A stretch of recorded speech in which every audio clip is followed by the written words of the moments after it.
Sa isang kamakailang panayam, binigyang linaw ni Paulo Contis ang mga espekulasyon tungkol sa posibleng paglipat nito sa ABS-CBN. Kumalat ang mga usap-usapan na pinabayaan na umano siya ng GMA7. Matapos ang kanyang sariling show na tahanang pinakamasaya, marami ang nagtaka kung bakit wala pang sunod na hakbang para kay Paulo sa mundo ng telebisyon. Nang tanungin tungkol sa posibilidad na makasama sa It's Showtime, binigyang din ni Paulo na may magandang relasyon siya sa mga host ng programa. Lahat, kaibigan ko naman sina Ogie and sina Vice. I'm very close to Vong.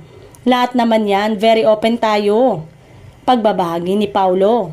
Ang pahayag na ito ay nagpapakita ng kanyang pagiging bukas sa mga oportunidad at ang kanyang magandang pakikitungo sa mga kapwa-artista sa industriya. Dagdag pa ni Paulo, ipinahayag niya ang kanyang kasiyahan sa tagumpay ng It's Showtime bilang kapalit ng kanyang dating show.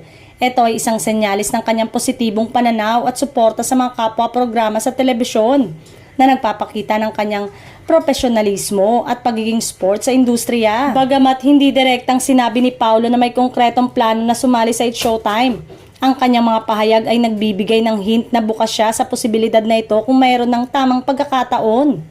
Ang kanyang kasalukuyang focus ay sa paggawa ng mga proyektong makabuluhan at makapagbigay aliw sa mga manonood, kahit ano pa man ang platform o programa.